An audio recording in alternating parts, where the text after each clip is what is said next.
This, my friends, is Super Troll 2, narrated and made up on the spot by Jefferson Livingston. Performed in front of Gabriel, George, and Emmett Livingston as they're going to bed.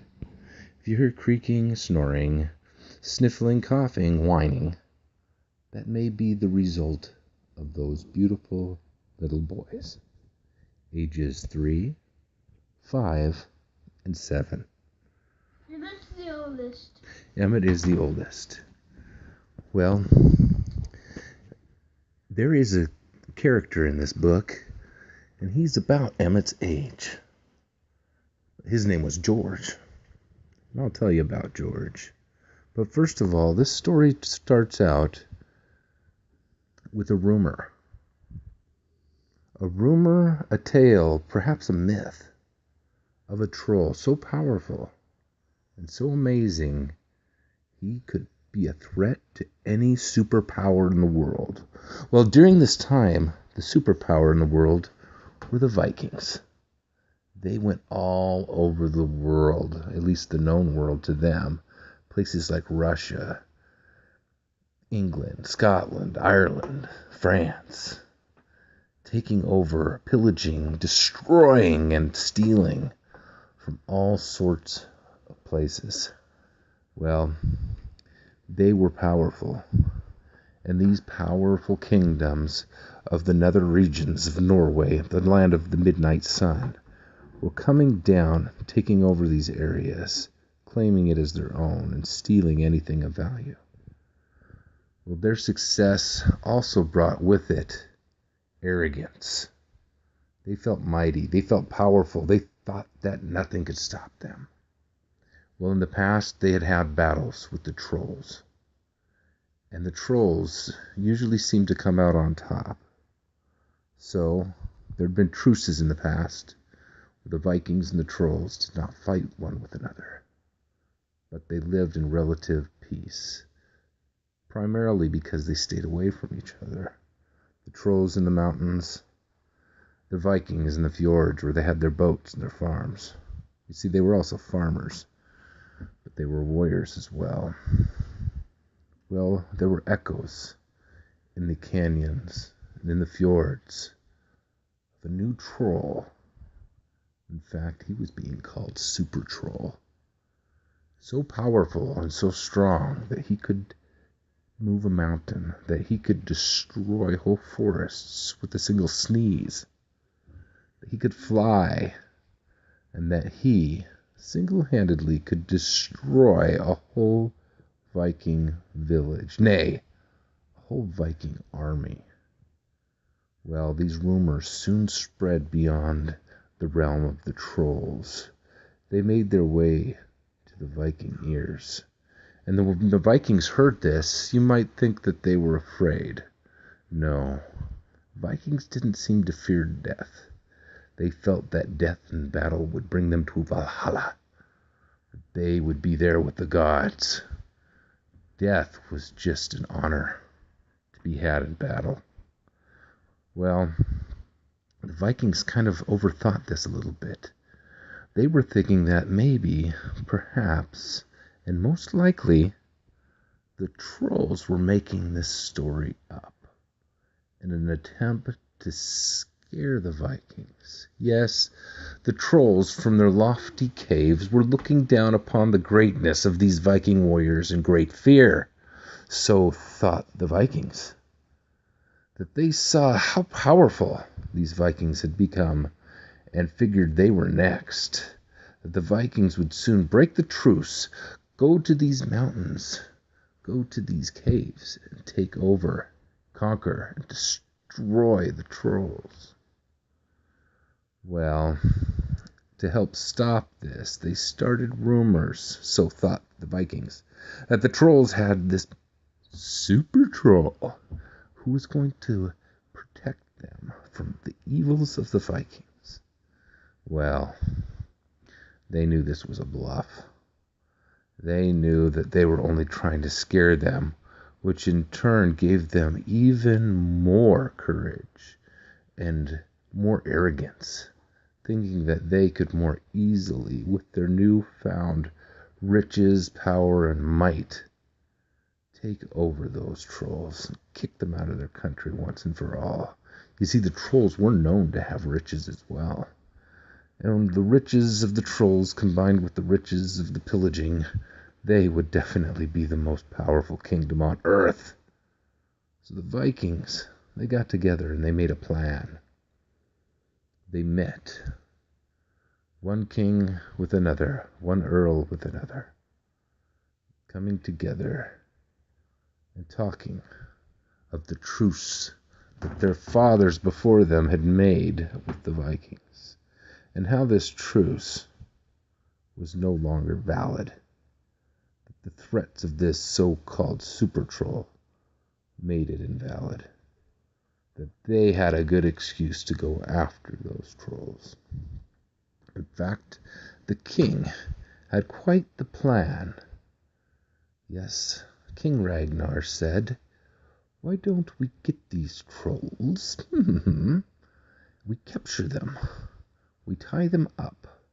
We put them in our boats. And we take them down to France. And in this way, we release them in the midst of our enemies. The trolls will be so angry that they will destroy the Frenchmen. And in the process, the Frenchmen will be weakened. And soon they will destroy that troll, making it unnecessary for us to risk our lives in killing the troll.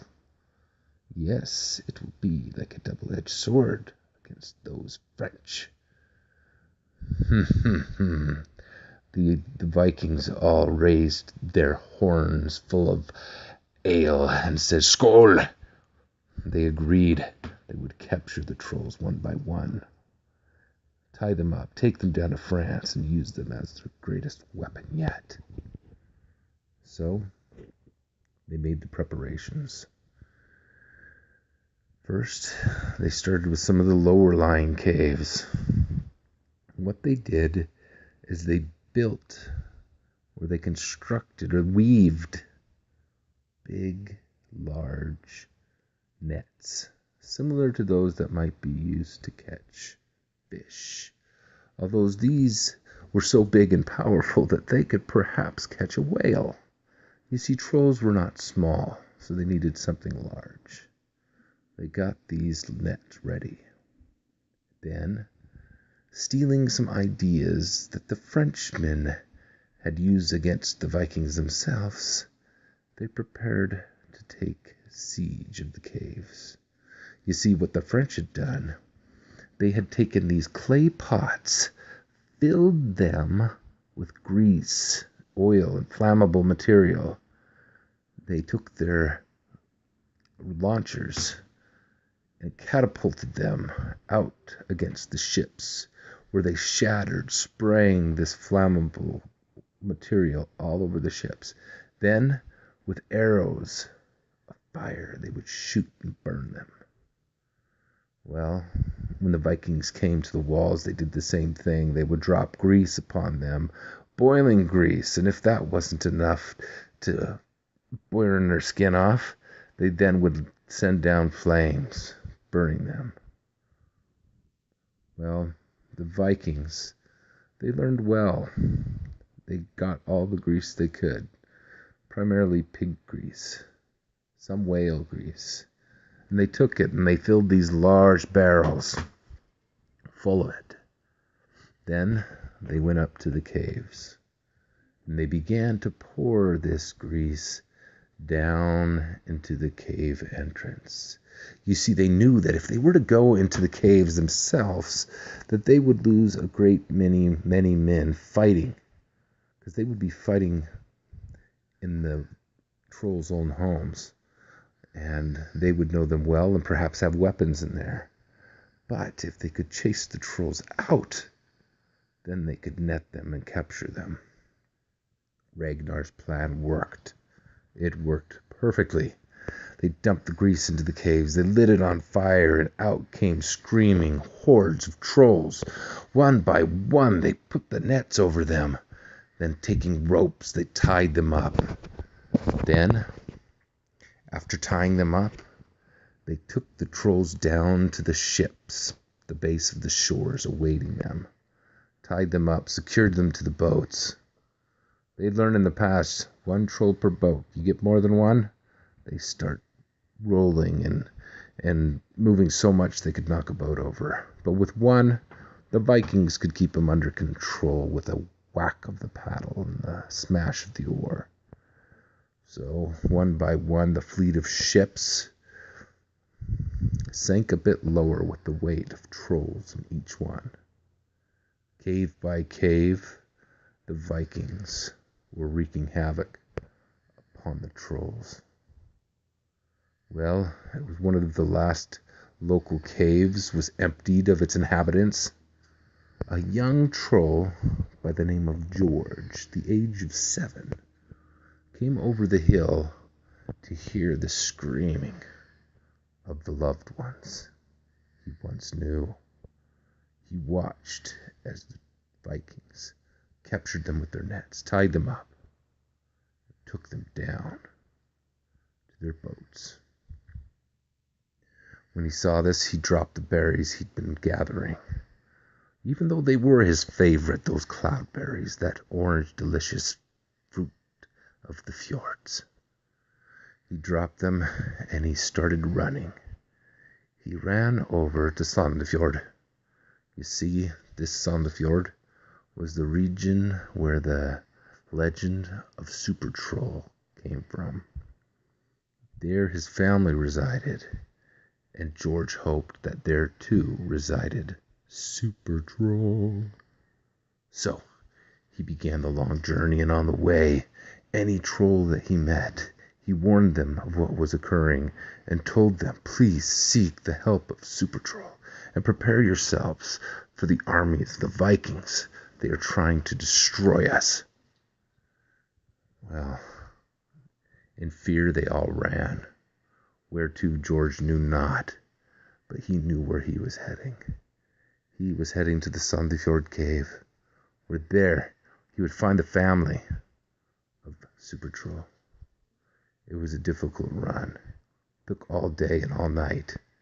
And as he approached the fjord, the mountains, he saw something that made his heart skip.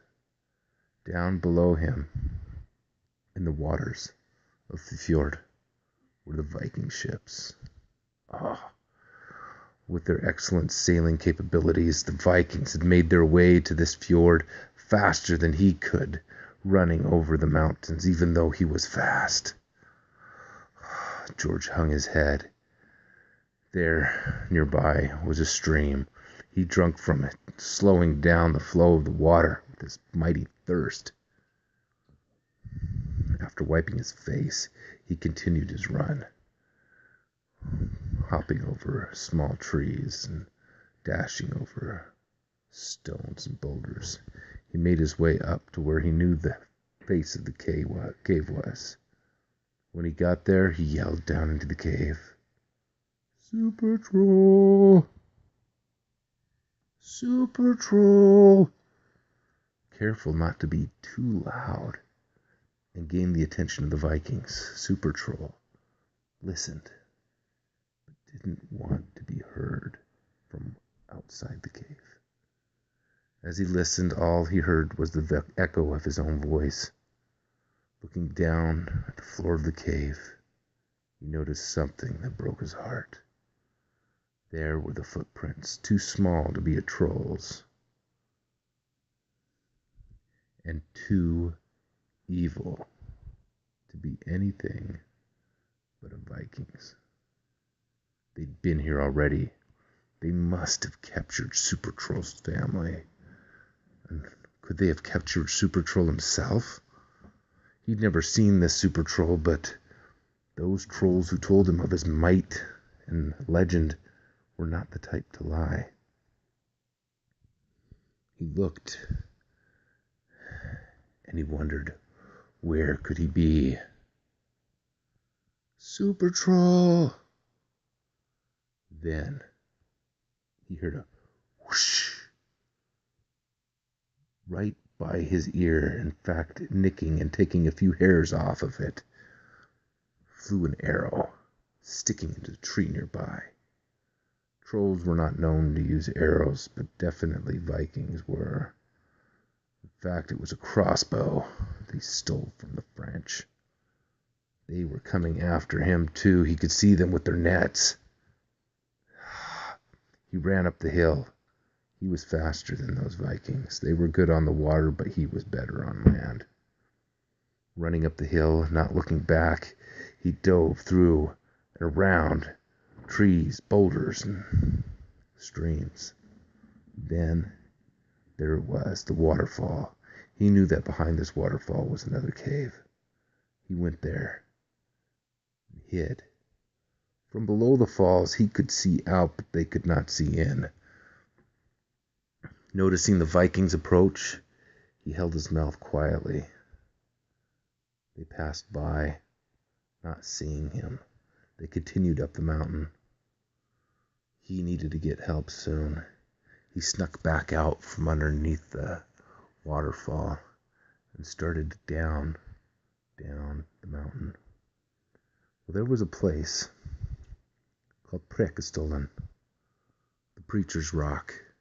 And at this place, the cliff overlooked the fjord. He thought, perhaps at this place, like a preacher, he could produce a sermon worthy enough to get the attention of Super Troll. But he also knew if he did this, he would get the attention of more than just Super Troll. He would get the attention of the Vikings and surely be captured and perhaps killed. They wouldn't want to haul a big old troll like him all the way down. They'd rather push him off the cliff. So he did it. He stood there on the cliff with his hands to his face, making a cupping shape that he could create maybe a bit more sound, and inhaling as big as he could and exhaling a scream as loud as possible, he yelled, "Super Troll! We need you!" Down below him, in the fjord, were perhaps 100, maybe 200 boats. And in each one of those boats was a troll.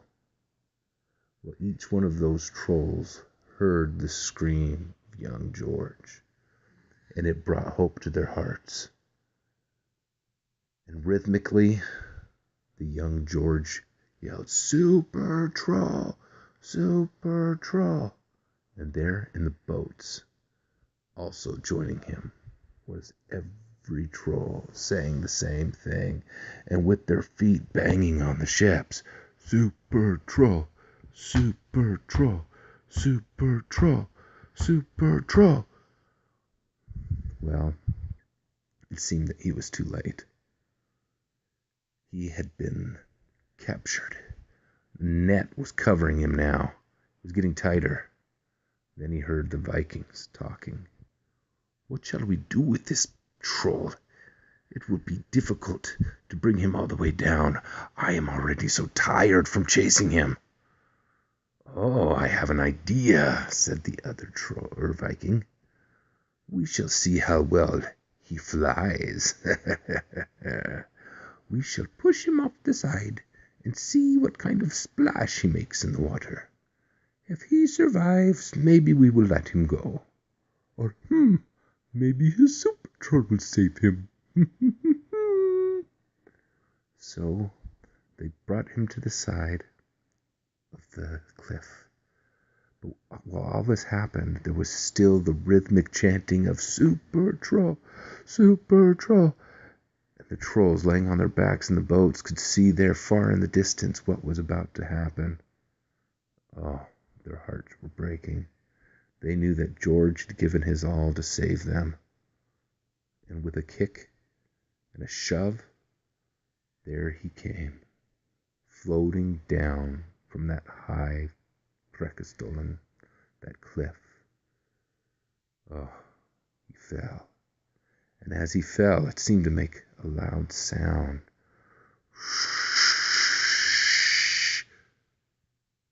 There in the sky, It wasn't George. It was something else. If it was today, we'd think it was a rocket, but it was no rocket. There hadn't been rockets invented for hundreds of years after this.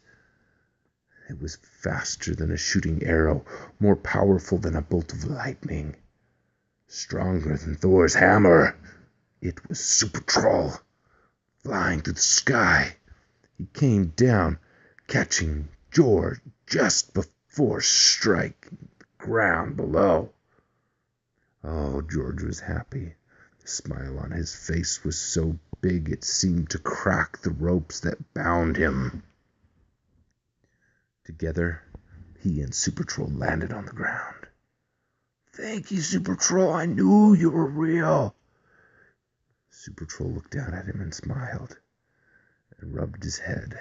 Then flew from ship to ship, grabbing his friends, ripping the nets from that were binding them, and told each one of the Vikings, "Now take these nets that once bound you and sew them together.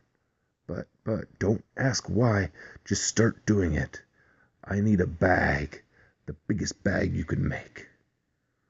So one by one, as he pulled them in and set them on the shores, he also took a stone and tossed it inside each ship. As it went in, it cracked through the bottom, creating a hole and sinking the ships there in the fjord.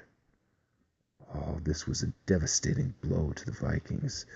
These were their military might, which what gave them power. So, as they were all on the shores, Super Troll asked for that bag. And he took that bag, and with it, he flew through the area and down from the fjord with more trolls. In fact, the trolls were his father, his mother, his brothers, his sisters, were tied up. And a big army of Vikings was bringing them down. This did not make Super Troll very happy, and in fact, he grabbed each one of those Vikings, tossing them in the bag that had just been created by the other trolls. One by one, he plucked them from there. They were in fear. They shot their arrows at him. They bounced off as if he were stone. They tried to throw their own nets at him, but he blew them away with just a little puff. He grabbed each one of those trolls. The entire army was soon in his bag. They must have been very uncomfortable, stacked upon each other. Then he took them and said, "Surrender." "Never." "Who's your king?" And there, he was a brave king. He said, "It is I, Ragnar Lothbrok. I will kill you, Super Troll." Super Troll just laughed. "Yeah, let's see you try." "Do you surrender?" "Never." "Well, let's see." Taking his finger and pushing Ragnar's head back into the bag, he tied the bag shut. He took it and he tossed it up in the air, maybe 50 feet or so, and then caught it. As it went in the air, he heard screams, and as it landed, he heard more screams, thuds, and some vulgarities that I cannot repeat in this audio version. Well, he asked again, "Do you surrender?" "Never." Okay, so this time he threw it a little higher. The same thing happened. "Never." So this time he thought, I wonder if they know how tall Mount Everest is. He took the bag of Vikings, flew high into the sky, and dropped it. He flew down next to it, watching it glide down, approaching the ground, closer and closer. Well, the bag was not so tight as to prevent the Vikings from seeing where they were going. In fact, they could see very well where they were headed. They were heading down towards the stones. They seemed to change their minds quite rapidly, almost as rapidly as they were falling. "Please, please, please." "Please what?" "Please, We will be peaceful. You what? We'll be peaceful. I can't hear you. We will be peaceful. Well, let's see. I bet you will be peaceful as you splat on the rocks below. Please, no, Super Troll. As he watched it go, he could imagine them smashing and creating quite a mess below. And it would not be fun to clean up a mess such as that, even for a Super Troll. So, just before the bag landed on the rocks below, Super Troll gently grabbed it as it fell, slowing down the momentum until it came down, down, down, and he set it gently on the ground. Well, most of the Vikings passed out by this time, or were crying like little babies. Others had wet their pants and done other things that did not smell very good. Super Troll said, I would really prefer if you could sign below the dotted line, Mr. Lothbrok, saying that you surrender to the trolls and promise to no longer fight us, that we may live again in peace and harmony.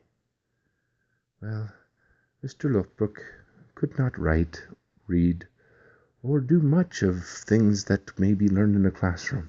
So, with his hand, he put an X on the line. He said, yes, we will no longer bother you, Super Troll. We are so sorry. And that, my friends, is how the Vikings were conquered by the most powerful troll on earth, Super Troll.